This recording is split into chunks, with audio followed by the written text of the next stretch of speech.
Two women came to Dawood alayhi salam, arguing over a baby, each saying, "This is my child." While Dawood alayhi salam was deciding, young Sulaiman alayhi salam said, "Bring a knife and divide the child. Give half to each."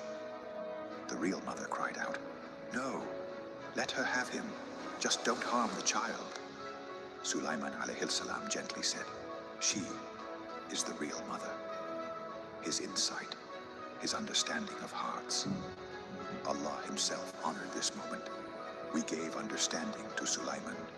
Sulaiman alayhi salam did not inherit gold or palaces. He inherited knowledge, wisdom, and prophethood. He said, "We have been taught the speech of birds and granted everything."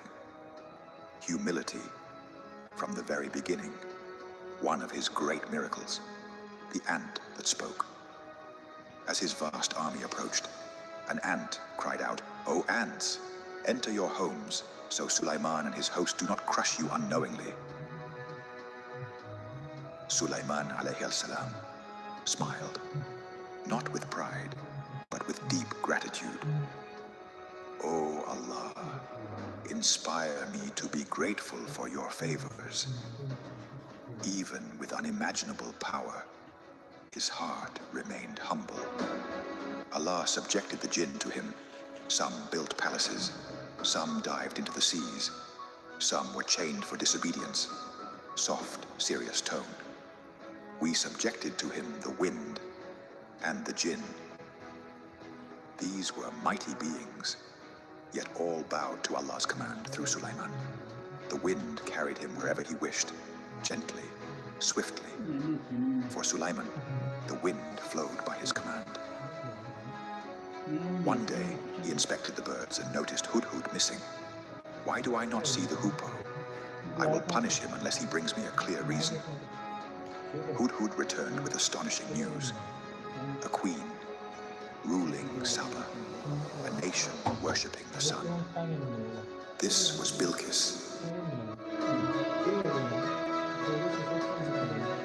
Sulaiman sent a noble message. "Do not be arrogant. Come to me in submission to Allah." Not to him, to Allah, the Lord of the worlds. Her heart began to soften. Sulaiman asked, "Who can bring me her throne before she comes?" A mighty jinn said, "I will bring it before you rise from your seat." But a righteous servant said quietly, "I will bring it before your eye blinks."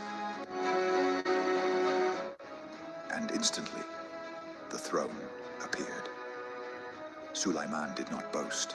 He whispered, "This is from the favor of my Lord, to test me." A heart filled with gratitude. When Bilqis entered the palace, the glass floor looked like flowing water. She raised her dress, thinking she would step into a river. Sulaiman said gently, "It is only polished glass." She realized his wisdom came from Allah. She said, "My Lord, I have wronged myself.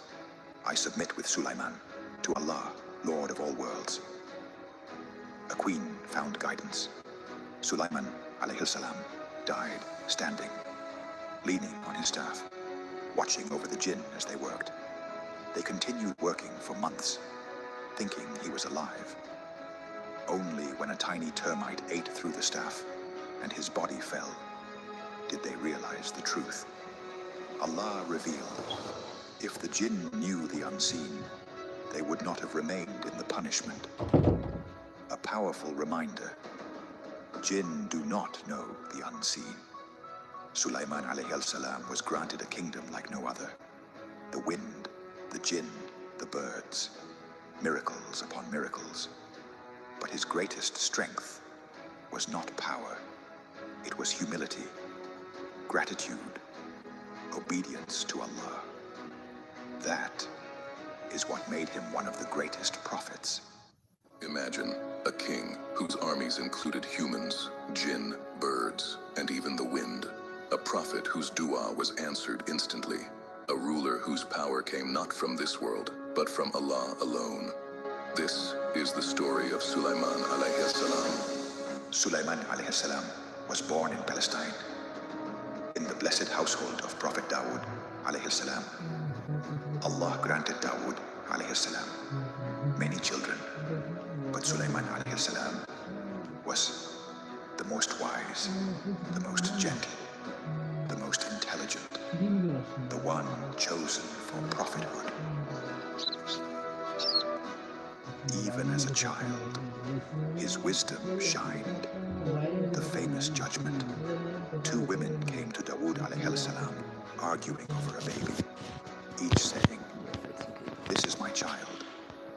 While Dawood alayhi salam was deciding, young Sulaiman alayhi salam said,